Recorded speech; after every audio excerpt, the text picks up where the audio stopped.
Hello friends, programme मेरा फंडा में सर आप सबका स्वागत है सर। जैसा कि हमने अजय सर ने और हमने अनाउंस किया था सर कि मेरा फंडा में हम इस पर पावर सप्लाई के ऊपर सर हम डिबेट रखेंगे सर। तो सर मैं हाजिर हूँ पावर सप्लाई लेके आपके पास। सबसे पहले सर मैं आपको एक पूरा डिजाइन किया सर्किट भी अपने हाथ से मैं आपको एक भेज रहा हूँ, सेंड कर रहा हूँ सर। जब आप ये रिकॉर्डिंग सुने सर उस सर्किट को जरूर देखते रहें सर, क्योंकि वहां देखोगे सर आपको तुरंत सब चीज पता चलती रहेगी।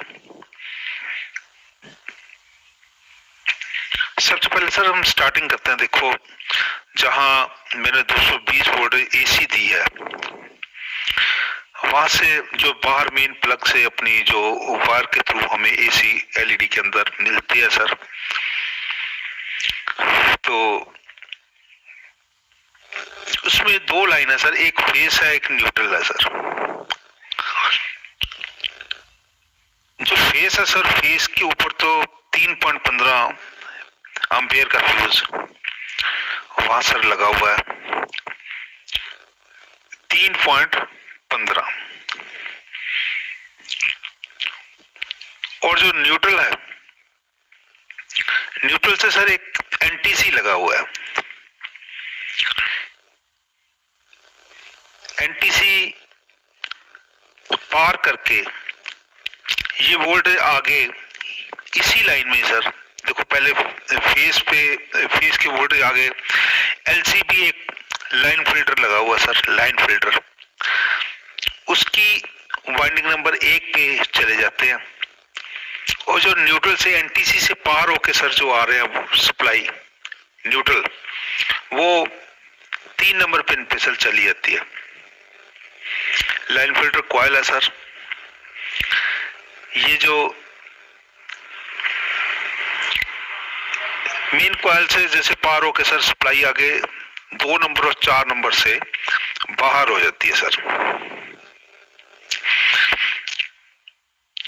और आगे देखिए एक C1 कैपेसिटर दोनों टर्मिनल्स के ऊपर एक लगा हुआ है C1। यहाँ सिर्फ देखिए मैं आपको एक ब्लॉक बताना चाह रहा हूँ सर, क्योंकि मैं पार्ट्स के नाम नहीं आपको बताऊंगा यहाँ पर, वो सर्किट में आप देखोगे आपको पता चल जाएगा। वहाँ साथ साथ आपको वो एक जानकारी जरूर देते चलेंगे सर।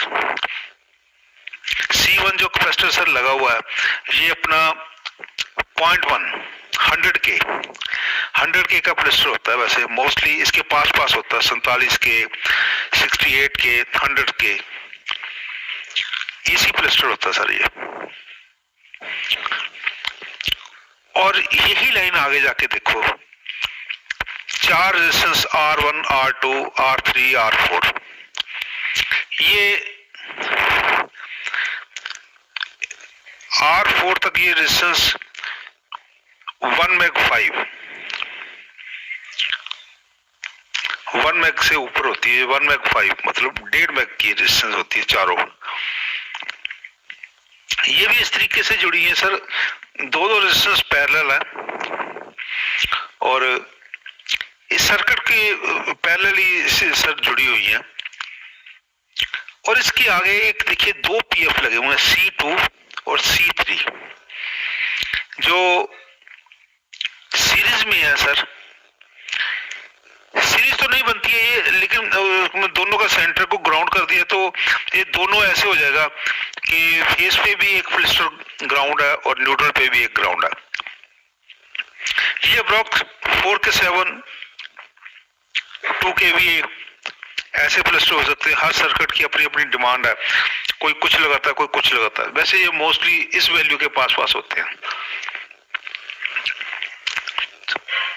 ये यहां तक सर्किट सर जो है, इसको देखो मैंने डॉटेड EMI फिल्टर लिखा हुआ है सर।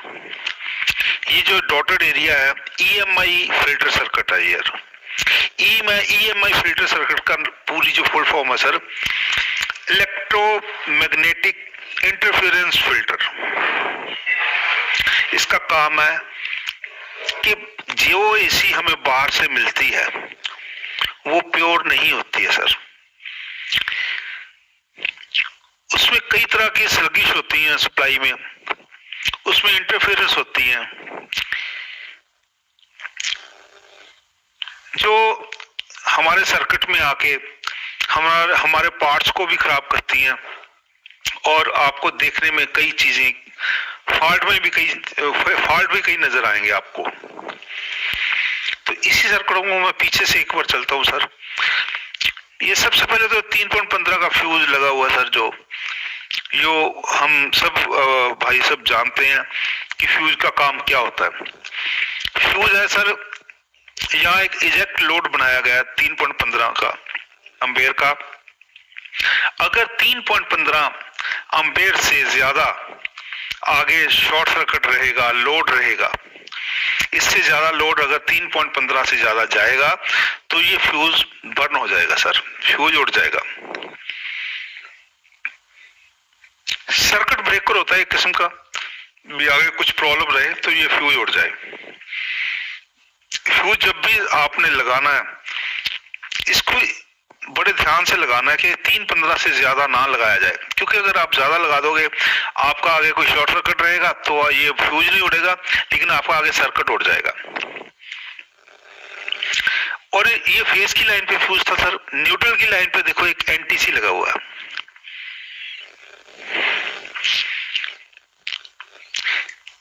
एनटीसी का मतलब है सर जो सप्लाई पीछे से जो आती है उस सप्लाई में फ्लक्चुएशंस होती हैं सर। उस फ्लक्चुएशंस को खत्म करने के लिए सप्लाई का जो हम्प होता है, जो जंप है सप्लाई का, उसको स्टेबल करने के लिए, उसकी स्पीड को स्टेबल करने के लिए ये एनटीसी जो सर्किट है, एनटीसी के बीच में से उसको गुजारा जाता है। एनटीसी को अगर आप एकदम जैसे नया एनटीसी आप लेके उसको चेक करोगे ना मीटर से, उसकी रेजिस्टेंस की वैल्यू ज्यादा बोलेगी। मतलब आपको 18 ओम हो, 15 ओम हो, ऐसी रेजिस्टेंस बोलती है। लेकिन यहाँ इस जगह पे रेजिस्टेंस तो काम नहीं करती। यहाँ तो बहुत नॉर्मल सी रेजिस्टेंस होती है। जब हम इसमें से एसी पास करते हैं सर्किट के लोड के हिसाब से,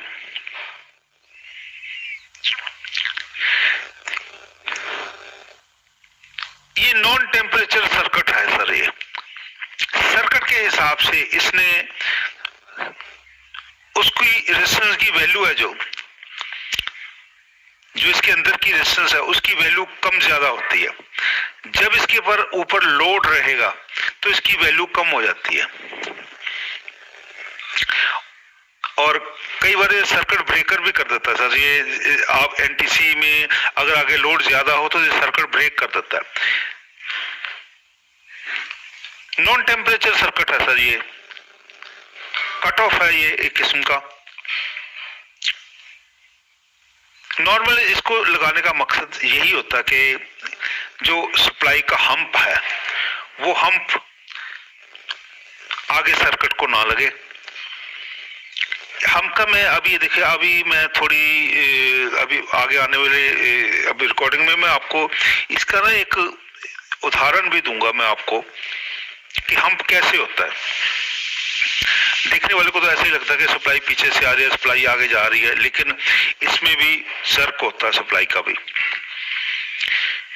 तो इसके आगे सर देखो एक वीडीआर का मैंने ऑप्शन दी हुई है, 2 पॉइंट दिए वीडीआर के।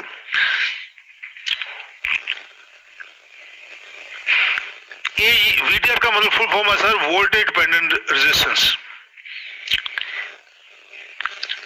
वीडीआर की अपनी वैल्यू होती है 260 वोल्टेज, 250 वोल्टेज, ऐसे होता है। अगर ये वीडीआर मोस्टली कई कंपनियां नहीं लगाती हैं ये, अगर लेकिन जो अच्छे तरीके से काम करना चाहती हैं सर, या जो हमारे इंजीनियर भाई भी हैं जो बढ़िया तरीके से काम करना जानते हैं, या जो ये समझते हैं कि मैं जो काम करूं वो मेरा काम लंबे समय तक चले, तो वो ये वीडीआर जरूर यूज करते हैं। वीडीआर का मेन मकसद है सर कि इसकी लिमिट है 260 वोल्ट है। 260 वोल्ट से जब ज्यादा सप्लाई पीछे से आएगी तो ये वीडीआर शॉर्ट हो जाता है सर, मतलब इसके दोनों टर्मिनल्स आपस में शॉर्ट हो जाएंगे। जब ये टर्मिनल शॉर्ट होंगे तो ये देखो पीछे आपका फ्यूज उड़ जाएगा और आपका आगे सर्किट ब्रेक नहीं रहेगा। फ्यूज ब्रेक कर गया, आपका सर्किट सेफ रहेगा। अगर ये वीडीआर ना लगाओ तो यही ज्यादा सप्लाई आपके सर्किट में जाएगी और आगे सर्किट बर्न भी हो सकता है, कुछ भी प्रॉब्लम हो सकती है। उसके आगे सर एलसीबी एक लाइन फिल्टर लगा हुआ है, मैंने मार्क किया हुआ है। ये भी जो एसी की इंटरफेरेंस बाहर से आती है, ये उस इंटरफेरेंस को खत्म करने के लिए ये यहां पर लगा हुआ है। आपने कई बार देखा होगा कि हम टीवी में एक प्रॉब्लम आती है कि पिक्चर चल रही है, नीचे से या ऊपर से एक बार की पट्टी, स्पार्क जैसी पट्टी ऊपर से या नीचे आएगी या नीचे से ऊपर जाएगी, या पिक्चर के ऊपर एक लाइनिंग की फ्लक्चुएशंस आपको नजर आती रहेगी। वो फ्लक्चुएशन एसी रिपल्स होते हैं सर।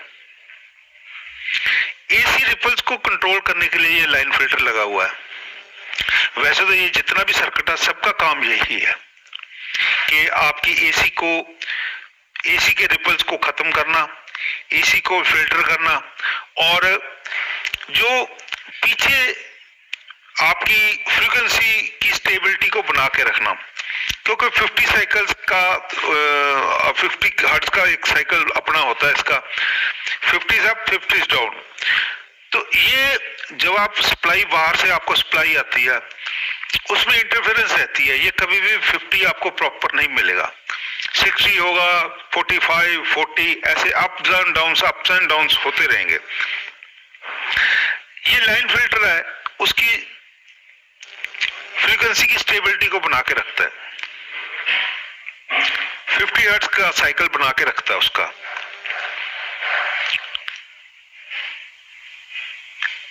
आम अपने कलर टीवी में तो ये काफी प्रॉब्लम लोगों को आती है कि ऐसे बार आती है, तो आप लाइन फिल्टर चेंज कर दो तो आपकी प्रॉब्लम सॉल्व हो जाती है।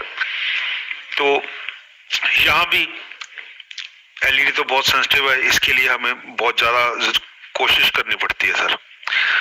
तो देखिए 2 और 4 नंबर से जैसे सप्लाई बाहर निकलती है सर, उसके आगे एक C1 लगा हुआ है।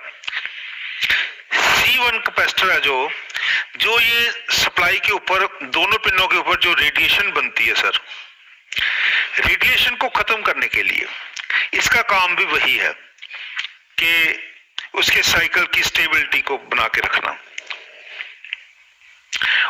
इसी सर्किट में आगे देखो फेस और न्यूट्रल के ऊपर ही 4 रेजिस्टेंसों का टैग बना हुआ है सर, पैरेलल है दोनों, और साथ में 2 पीएफ भी लगे हुए हैं सर दोनों पिनों के ऊपर। इन सब का काम यही है कि यहां पर जो 50 साइकिल्स है, 50 हर्ट्ज का जो साइकिल है उसको मेंटेन करके रखना, और जो एसी में रिपल्स पैदा होते हैं सर, जो इम्प्योरिटी होती है एसी की, उस इम्प्योरिटी को खत्म करना, रिपल्स को खत्म करना। यहां तक ये सारा EMI circuit, electromagnetic interference filter, interference जो बाहर से आती है उसको खत्म करना होता है सर इसका काम। उसके आगे देखो इसी जो एसी है इसी को फिल्टर करने के लिए उन्होंने फिर एक LCB2 लगाया सर, कॉइल है ये भी। इसी का काम भी यही है कि फिल्ट्रेशन अपने रेक्टिफिकेशन के पास जाने से पहले इसको एक बार फिर फिल्टर कर देना। यहाँ पर अब हमें जो एसी मिलती है सर, ये प्योर होके एसी मिलती है यहां तक। उसके बाद देखिए यही एसी एक ब्रिज रेक्टिफायर बना हुआ है, कईयों पे पूरी डब्बी टाइप बना हुआ है, कहीं में 4 डायोड लगे होते हैं। 2 डायोडों का पॉजिटिव सिरा यहां से इन पॉइंटों से उठा लिया जाता है और 2 डायोडों का नेगेटिव सिरा यहां से उठा लिया जाता है। दो की नेगेटिव इकट्ठी हुई, दो की पॉजिटिव इकट्ठी हुई। जहां से नेगेटिव इकट्ठा हुआ और वहां से पॉजिटिव इकट्ठा हुआ, दोनों के ऊपर एक कंडेंसर लगा हुआ है सर, जिसकी वैल्यू है 100 MFD 450 वोल्ट, या कुछ और भी हो सकती है।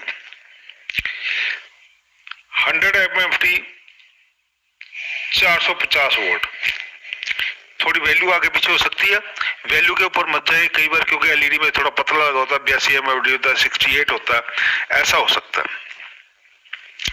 यहां तक आके ये हमारी डीसी तैयार हो जाती है सर पूरी। अब इसके पीछे LCB 2 तक तो हमारे पास एसी थी, उसके आगे आके हमारे पास जो 4 डायोड लगे हैं, 4 डायोडों का जंक्शन बना हुआ है।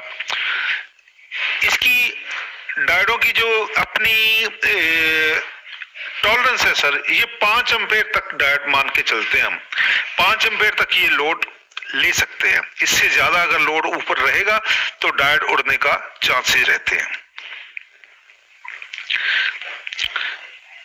जो अपने किटों में अपना ऑलरेडी RL 207 जो लगता है, वैसे डायोड नंबर तो बहुत आते हैं। तो इसकी नेगेटिव पॉजिटिव के ऊपर जो डायोडों से निकलती हैं, डीसी निकलती है। पीछे एसी थी रेक्टिफिकेशन के लिए, क्योंकि एसी पे सीधा हमारा कोई भी डिवाइस है एसी पे काम नहीं करती सर, उसको डीसी देनी पड़ती है। हमारे जितने भी पार्ट्स है डीसी ऑपरेट होते हैं सर, एसी ऑपरेट नहीं होते। तो आगे जब हम ये डीसी बन जाती है, इस डीसी को फिल्टर किया जाता है, क्योंकि ये जो एसी से डीसी बनेगी, एसी को आप जितना प्योर आपने किया कर लिया, लेकिन ऐसा कभी नहीं होता कि उसके आप डीसी बनाओ तो डीसी प्योर बन जाए, डीसी को भी प्योर करना पड़ता।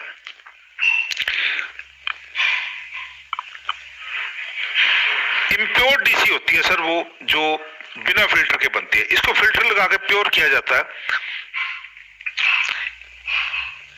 इसको अगर हम डीएसओ मीटर के ऊपर हम देखना चाहें, ये देखो मैंने साइन भी दिया है, डीसी इंप्रूव कैसे होती है। देखो सबसे पहले अगर ऊपर वाली लाइन है जो आप देखोगे 1 नंबर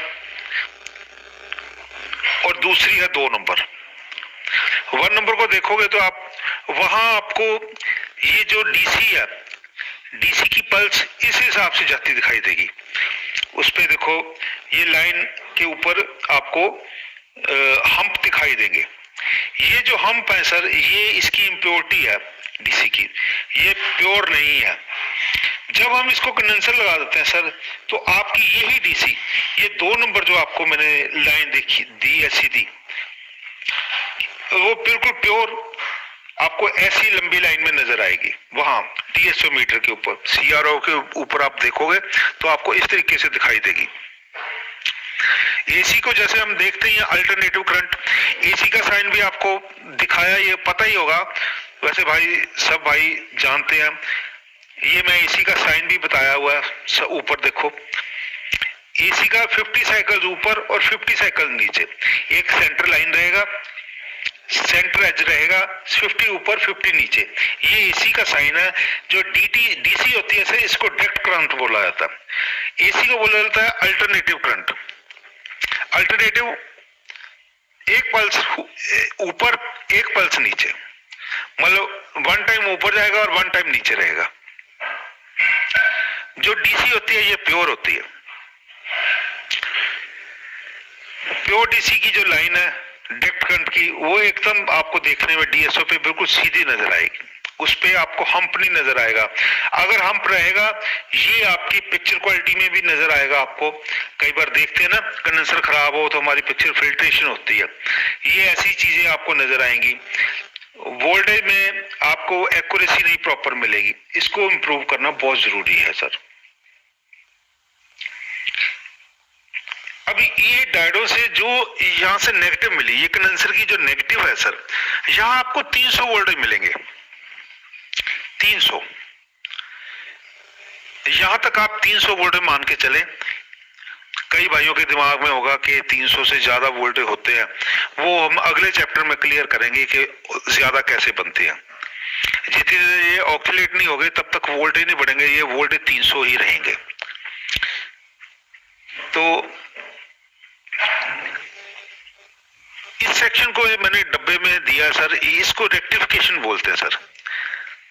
इसकी जो ग्राउंड है इसको फ्लोटिंग ग्राउंड कहा जाता है। मतलब ये ग्राउंड बाहर की आपकी जो चेसी की ग्राउंड है उससे कभी भी नहीं मिलती है, ये सिर्फ अपने ऑक्यूलेटर सेक्शन में रहेगी। जब एसएमपीएस के दूसरी तरफ जाएंगे तो ग्राउंड दूसरी रहेगी, ये ग्राउंड नहीं रहेगी वहां पर, ये इसकी फ्लोटिंग ग्राउंड है।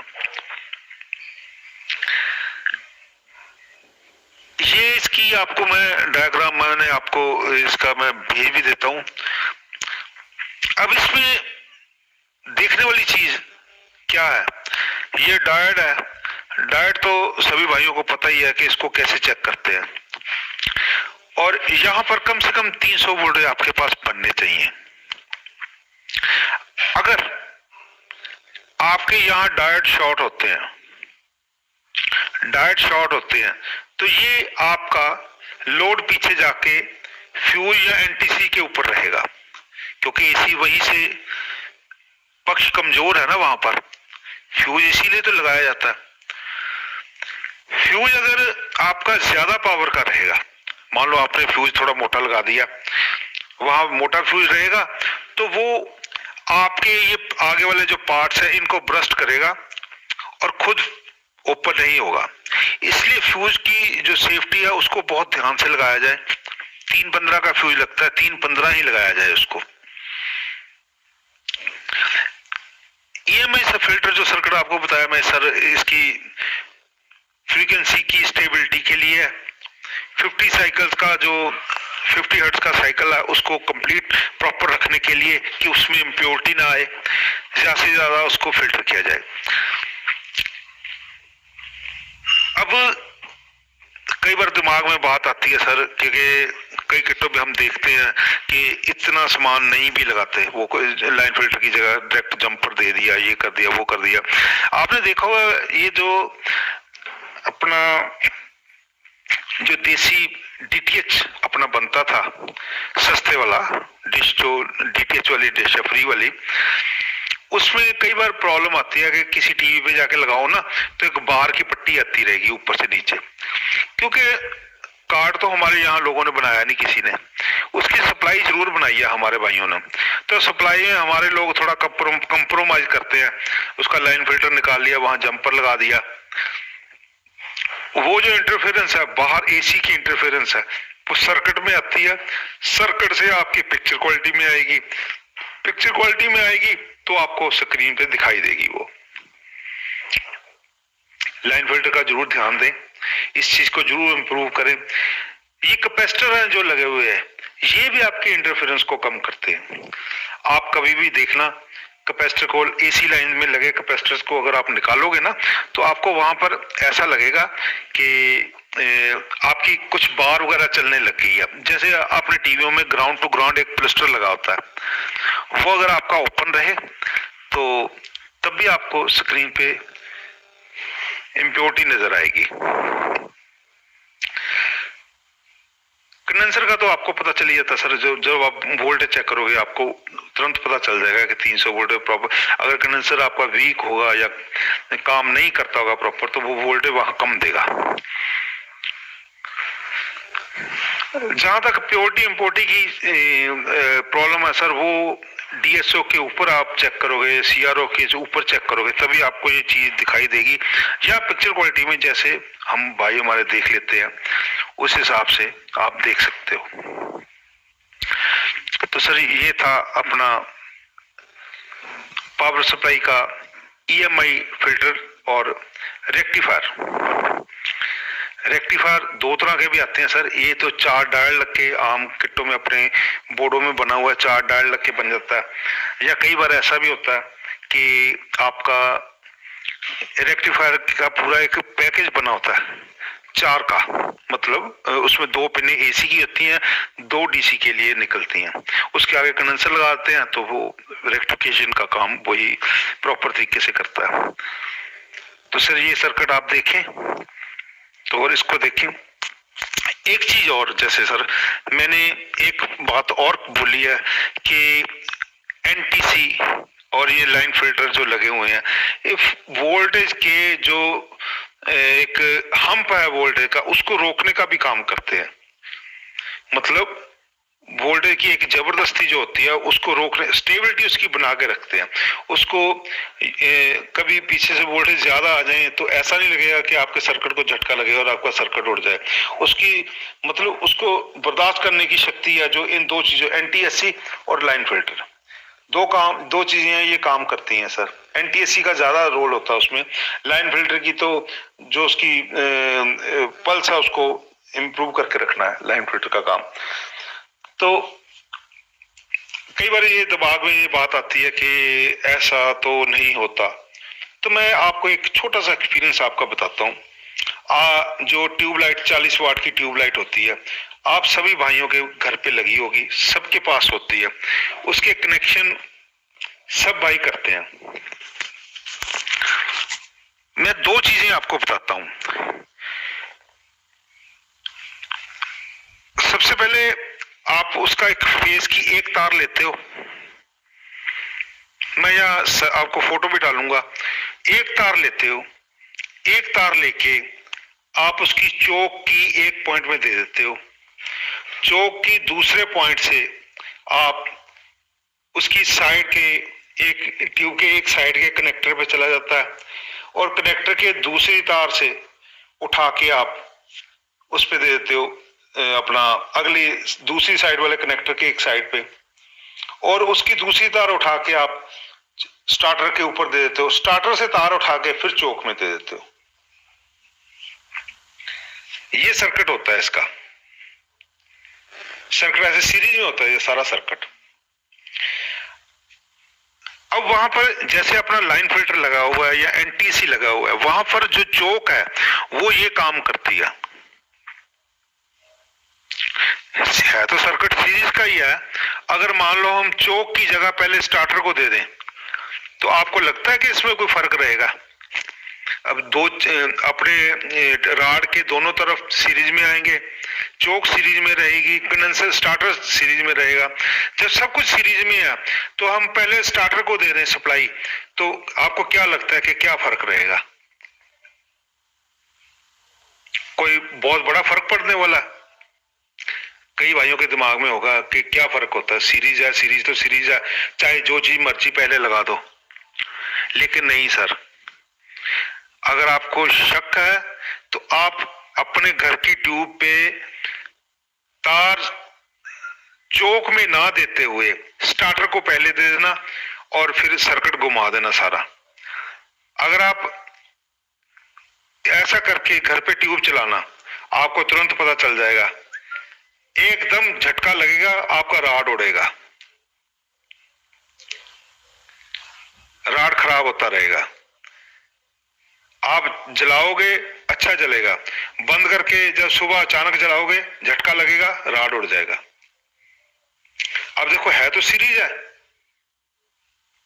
लेकिन जो वहां एक फ्लक्चुएशन का लोड है ना एकदम के लिए, क्यों कैपेसिटर ने एक बार उसका काम है एक बार वोल्टेज को रोक के आगे बढ़ा के देना, एकदम झटका देना। उसने झटका दिया, चौक उस वक्त के लिए तैयार नहीं थी, और कुछ सेकंड के लिए आपके राड में वोल्टेज बढ़ जाएंगे।